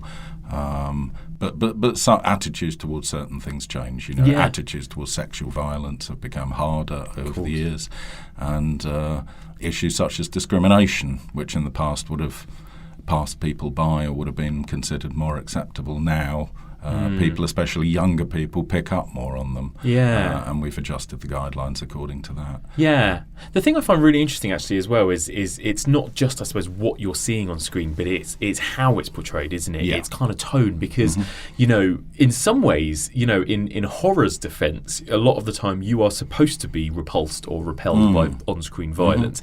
And is that more or less problematic than something, like famous cases like Rambo from the 80s or whatever, which is maybe some people would accuse of being much more glorifying of it? We have to look at both, of course. When we're looking at scenes of violence, we have to look, what are you seeing on the screen? Are you seeing injury detail? Are you seeing blood? How much blood are you seeing? We do take account of those, and you can see in the guidelines things like 12A, there shouldn't be an emphasis on injuries or blood.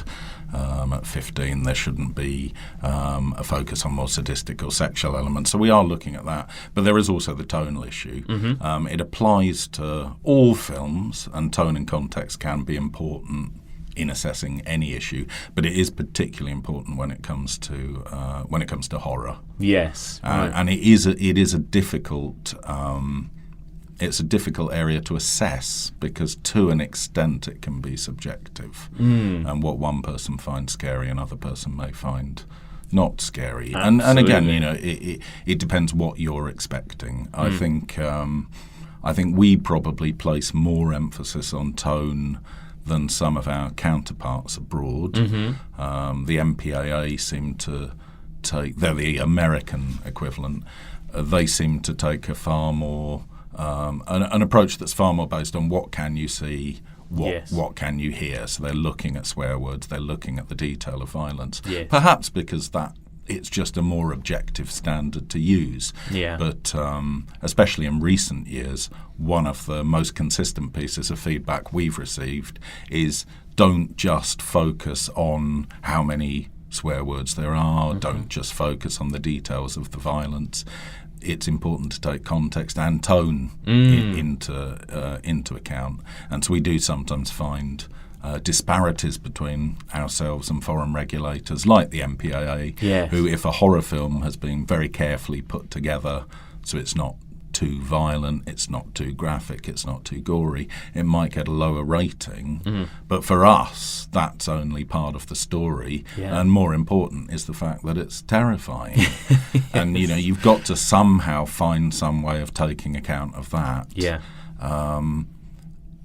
Because that's how the audience are going to react to the film. Absolutely. That's going to be the big thing for them. Yeah. So first of all, just could you talk me through a little bit of the guidelines, particularly in the upper end of the spectrum, I suppose. I'm interested particularly in 12A, 15 and 18. And it feels like these days, at least in sort of very mainstream cinema, you get less and less 18 movies compared to sort of 20, 30 years ago maybe. What are the kind of key differences there in sort of how you certify those movies? Are you talking in terms of what, violence and horror? Yeah. Well, 12A, in terms of violence, you can have what we call moderate violence, but it can be fairly crunchy and impactful violence. If you think of things like Bourne and Bond films, those are the classic examples. It can look and feel fairly impactful, but you're not actually seeing very much. You're not seeing the blows landed. You're not seeing the consequences of the blows. Also, when you look at those, again, for shorthand, Bourne, Bond kind of scenes of violence, they're very choreographed, very stylized. It's almost balletic. You know, it's not realistic violence. So that kind of fantastical violence without stronger detail of the process of violence, as we call it, tends to be accepted at 12A. Once it becomes stronger and you start seeing injury detail, more of the consequences of violence, that's when you're likely to enter the stronger kind of violence that we pass at 15. Nowadays, in terms of violence going up to 18, as I said, it's more likely to be when the violence becomes sadistic or there's a sexualized edge to it. So you will get fairly strong violence at 15. Yes. But once you get the impression that the violence is there to linger on the detail, if it's got a sadistic edge to it, that's when it gets pushed into 18, thinking of things like, I don't know, maybe the Saw films, where it's all about the pain, presenting to the audience as much suffering and pain and things being pulled apart. That's where you start entering 18 territory. And in terms of horror, at 12 we do allow psychological horror. Yes. Scary sequences, but we try to ensure that the overall tone of the film isn't unremittingly scary and dark. If it is, then it's more likely to go to 15. I think it would be unlikely now for a film to go to 18 purely because it was scary. Yeah, because that's an interesting one, because I've noticed recent movies that they're very popular at the moment. These kind of scary but not necessarily gratuitous horror movies like The Conjuring, Annabelle, those types of movies, and they are generally sort of 15s, aren't they, those movies? Yes. And then you've got The Woman in Black, for example, which I believe was a 12A, wasn't it, when it was first released? What were the kind of key differences in those two judgment calls then? Because, I mean, a lot of people would say they were as scary as each other, I suppose. Yeah, Conjuring, those kind of films, as I said, they're the kind of films where we have a slight mismatch between us and the US. And of course, these films are being made in the States for an American audience, and they know what kind of buttons they can and cannot push to get an American PG-13 rating. Absolutely. And people think of the PG-13 rating as the nearest equivalent we have to the 12A. Yeah. And in a sense it is. PG-13 is slightly different, though. Firstly, because it doesn't require any accompaniment. Anybody can go and watch a PG-13. It's just a warning to parents. Wow, I did not know that. And the other difference is that, yes, they do tend to pass films like The Conjuring, those kind of films, at PG-13, and they get away with it in a sense by not being explicit, by basing it far more on atmosphere and you know, building up the tension and jump moments and that kind of stuff. But you rarely see very much. So a 9-year-old could go and watch. Yeah, they The can. Conjuring. They can in America. Oh my God! Yeah.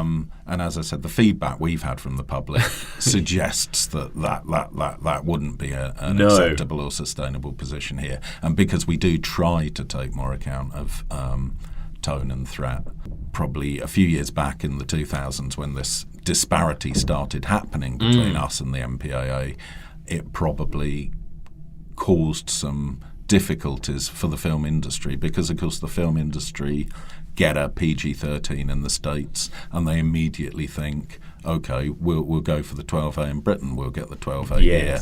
And more often than not with that kind of horror film, it doesn't translate easily into a 12A. No. Woman in Black is an interesting one, talking about feedback that we received. We certainly did receive a fair amount of feedback on Woman in Black.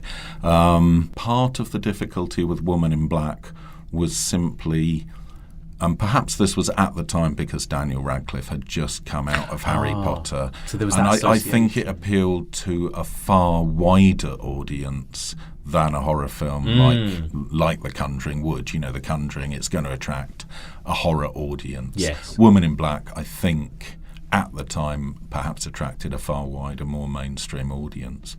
Also because it's based on a relatively well-known book, which has actually been on the curriculum in schools as well. So it's quite widely known. School kids have gone to the play. The play is everywhere. The play is still going now. Yeah. It was sort of a known quantity, and it was a sort of known quantity that we felt, while it's not a film for 8 or 9-year-olds, that there are 13-year-olds, 14-year-olds who probably would have enjoyed it. And I think the feedback shows that there certainly were a lot of people who went and enjoyed the film. It was, hugely popular. But it was one of those really difficult cases for us where we felt this is going to be seen more widely than an average horror film. But are we going to do the wrong thing by saying no, 12, 13, 14-year-olds can go and see it when, as you say, the play, there was a TV version, the book, so widely known. And although it was written in the 1980s, the novel, it does sort of ape those kind of gothic, traditional horror fantasies. It's a haunted house kind of film. Absolutely. It's a bit M.R. Jamesy. Exactly. It feels very, traditional haunted house film. And in fairness to it, it's not full of horror imagery throughout. It's much more about the threat and tone. We did make some changes before we classified it.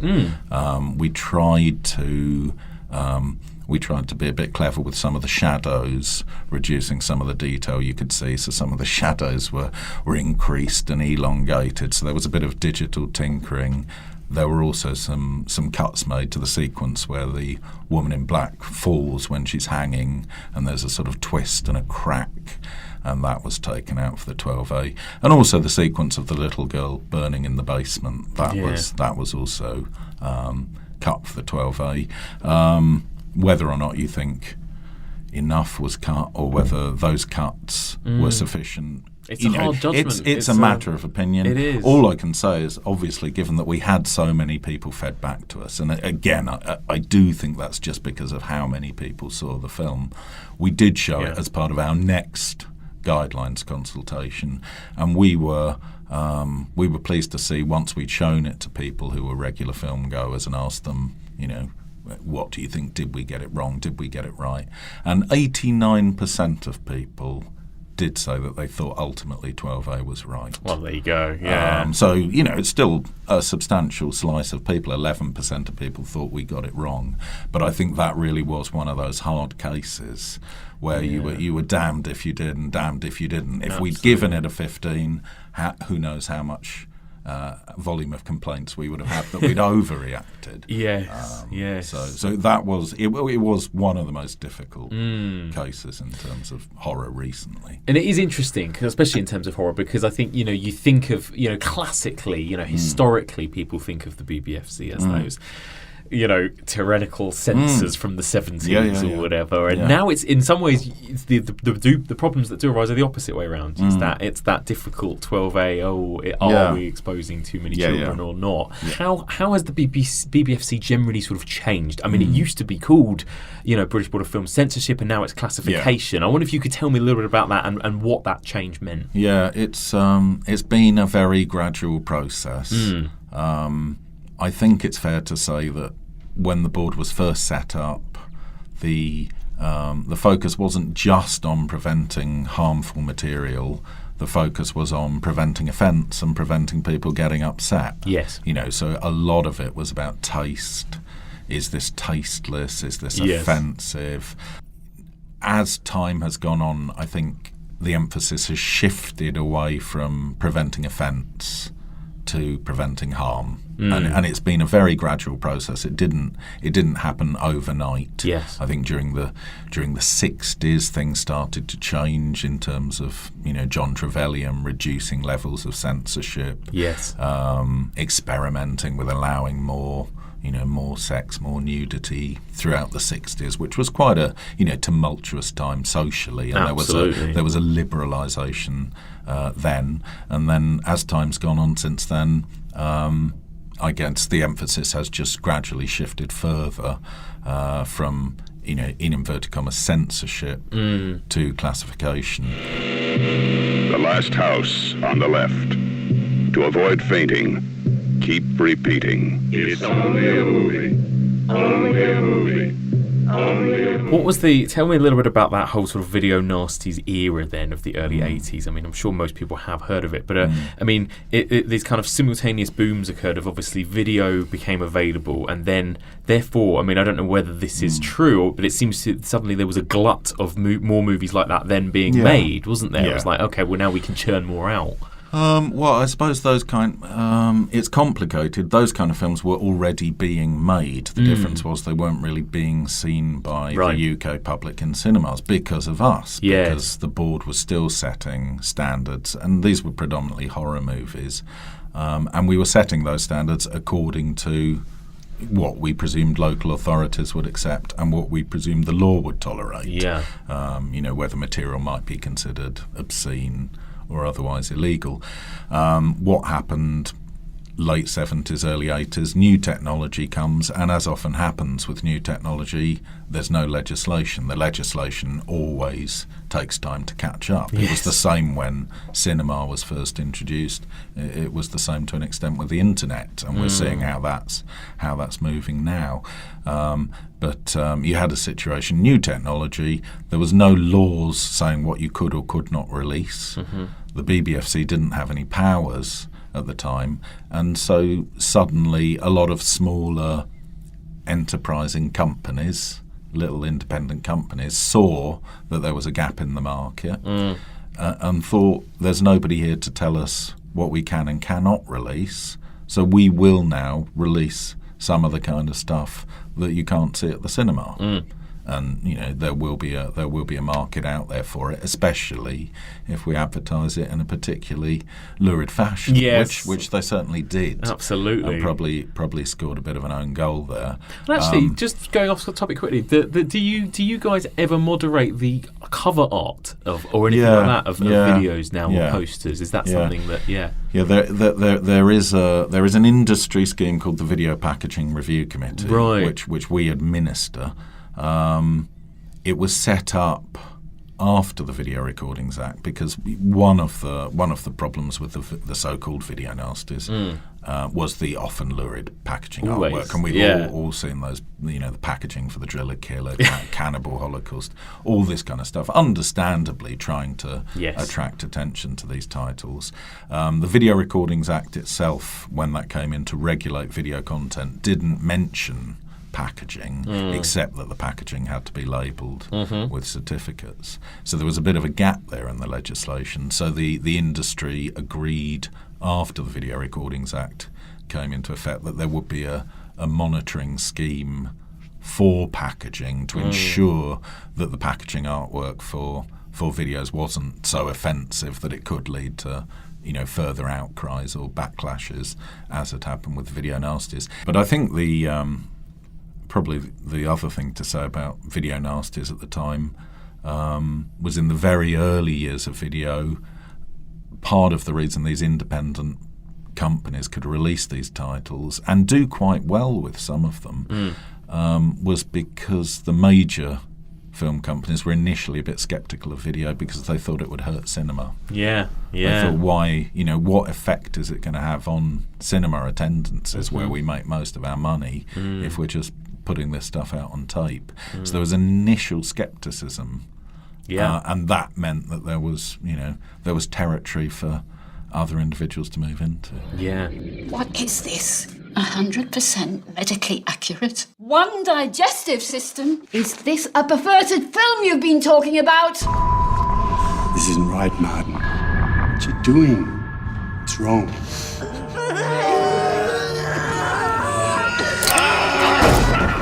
I'm doing it! It's a film! You were sending me to film! And tell me a little bit about, I wanted to ask you as well about the Human Centipede 2, because that became quite a well-known, obviously it was sort of unclassifiable, is that right? The initial position on Human Centipede 2 when we first saw it was we didn't think we would be able to classify it in its full version, and we still haven't. If we can't classify a film as it stands, we will always try to modify it with cuts. But there are some occasions where cuts, it's hard to see how you're going to cut the film in a way that's going to deal with the problem that you perceive there. And we did internally have discussions and tried, because we have video editing equipment here. We did have a few goes at trying to make modifications to the film, but we just couldn't satisfy ourselves that we could cut the film in a way that would make it acceptable. So initially we rejected the film, and we simply said that there are certain problems with the film in terms of its focus on sadism, degradation, and especially sexualized elements relating to that we just didn't feel that cutting would have enough of an effect on that to make it acceptable, or that we'd have to make so many cuts that the film wouldn't work. Yeah, absolutely. But it was one of those cases where we tried, but we just felt initially that it's just the couldn't overall address thing, the tone and theme of it usefully. Then, of course, the company, because the first film had been relatively popular for a film of its nature, and it really had become, it had entered the sort of cultural landscape, even for people who hadn't seen it. Yeah, it had. Everyone had heard of the Human Centipede, and it was being spoofed. It was on South Park. Yes. Here it comes! Oh, it's going to be a rat! Hold on, Kainu! I believe in you!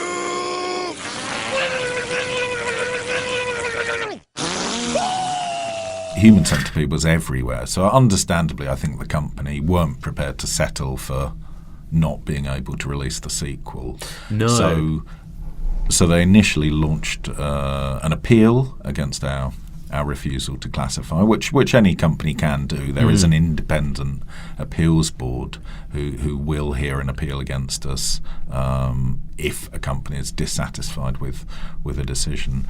But in the meantime, during that process, they came to us, with offers to cut the film and saying that they could understand that there were problems with it, and they were willing to make a fairly significant amount of cuts in order to achieve a release for the film. Okay. And eventually we did arrive at a version that we were satisfied with. But in this case, once we arrived at a version that we could accept on video, that had a knock-on effect on cinema. But I think that's the kind of more extreme film that it's going to be quite hard to show widely in cinemas, because cinemas are not always very happy to take hard-edged 18 films. There are certain film directors who can release an 18 film at the cinema, Tarantino, Scorsese. There's a sort of hardcore of film directors who can do it, and it can still be commercial.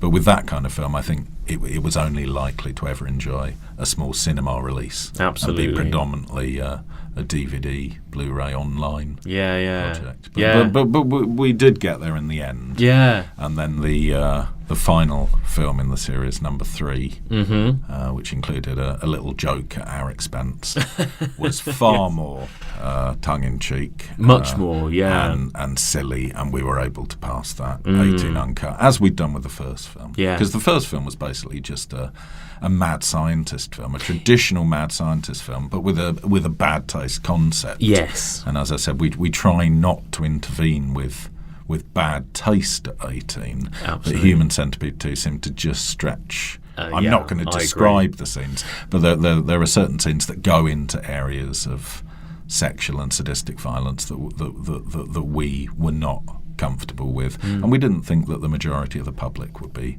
comfortable with, because although our research suggests, in terms of straightforward sex and violence, people feel they should be allowed to watch what they want to watch at 18. Yeah. There's considerably more concern once you start mixing up sex and violence. Yeah. And certainly if you present it in ways that seem to eroticize it or send out mixed messages. Right, yes. Yeah, it's really interesting. It's a real sort of blurry line, I suppose, at times. And how often do you, or what sparks you guys to revisit movies from sort of 20, 30 years ago? Maybe, I remember when I was a bit younger, sort of through sort of the early 21st century, suddenly you were seeing the re-releases. Suddenly you could get I Spit on Your Grave or Clockwork Orange or The Exorcist or whatever it might be, were all suddenly, what happened there, and why were those movies now sort of being reconsidered? Well, I mean, people sometimes email us or asking a question about, why haven't you unbanned this film? You banned it 30 years ago. The reality is we don't sit here going back and looking at films periodically.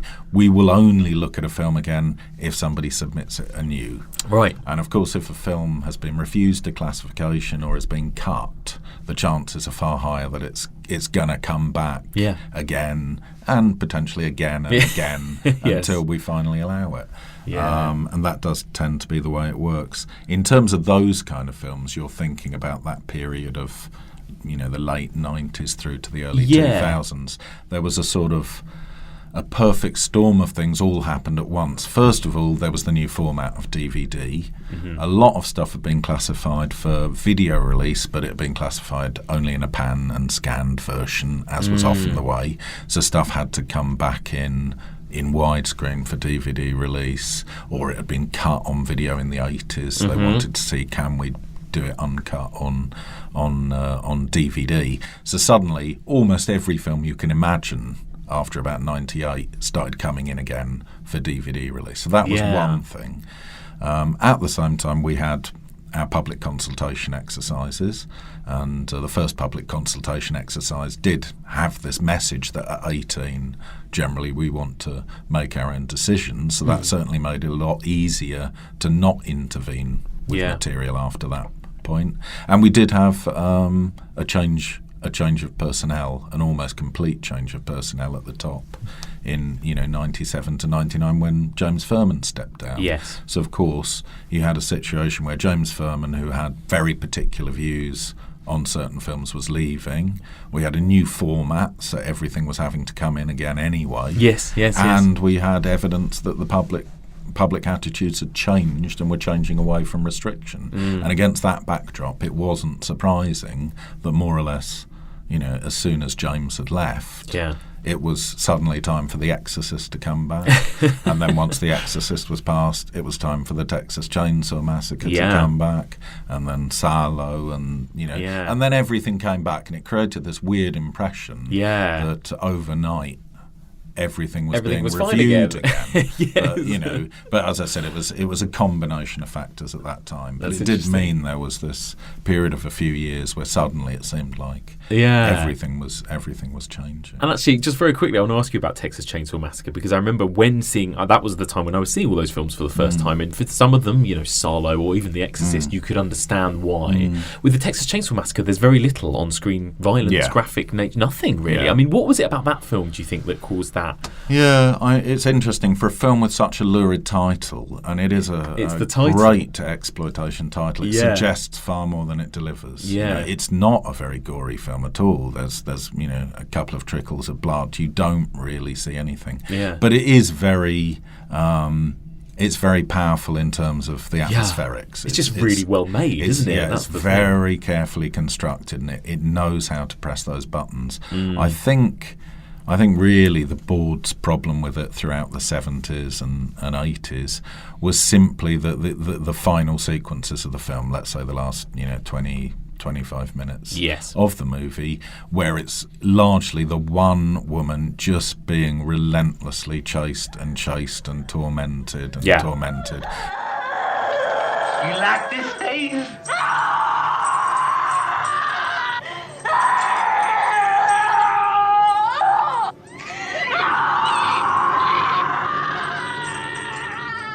And okay, sure, she gets away at the end. Sorry for the spoiler, for anyone who hasn't seen it. But it did seem at the time that this unrelenting focus on this woman just being super distressing. And because it doesn't really let up, it has quite an impact. And I think initially there was a feeling that it was just too much and that it wouldn't be accepted by local authorities. And then I guess because it was such a notorious title, there was probably a worry once it came to video in the 80s that with a title like that and the reputation it had, that it was going to attract teenagers and younger people no matter what you did with it. So I think there was an additional worry there. Whereas by the time we came to see it again, must have been late 90s. Yeah, it was about 99 or something. 99. We saw it again, and we just thought, no, it's not going to harm anyone. It's not actually sexual violence. It's threat. It's a more up to date version of the woman on the train tracks in early silent cinema, but taken to an extreme. Yeah, and by that point it was starting. It's still effective, and it's still effective today, but it was starting to look a little dated. Yeah. And we also assumed that in 1999 an adult paying to go to the cinema to see the 18-rated Texas Chainsaw Massacre, that they could be expected to, have fair warning. Yeah, in a sense. The interesting thing was once we'd classified the film, a few people wrote to us rather sadly saying that they'd been to see it at their local cinema, and the fact that it had now been classified by us spoilt their entertainment. Because the fact we'd said it was okay, part of the its power. Part of the appeal of the film for a long time in this country had been the thrill of the illicit. Yeah, absolutely. Because you could see the Texas Chainsaw Massacre on video before the Video Recordings Act. It was quite widely available, and it had played in many cinemas. I mean, people don't remember it played across London, and again that goes back to the point. Ultimately, local authorities make a decision on cinema screenings, and even though the board wouldn't pass the film in the mid-70s, the GLC did pass it. So the film had been quite widely seen. Yeah. Not just in London, I think it was passed in Brighton and other places around the country. So it had developed this reputation, but the fact the BBFC wouldn't allow it gave it this extra frisson. This power. And then there was this mild sense of disappointment among some people that, you could now buy it at HMV and it was going to be on Channel 4, which it has been. Absolutely. Well, one day, I could see that movie being a 15, could you? I mean, there's so little. Yeah, in terms of the visuals, yeah, there's not much there, but that relentless terrorization. And also some of the elements of sadism in it. True. Not just the final sequence, but again, most of your listeners will know the scene in the kitchen with the meat hook. Yes. It's pretty brutal. Yes. And again, you don't see much. No. But it's so cleverly shot. Yeah. It really packs a punch. It does. Absolutely. So I think it'll stay in 18 for a while. Lovely. Before we finish, I've got to ask you, Craig. I ask everyone this. What's your favourite horror movie? Do you have a favourite?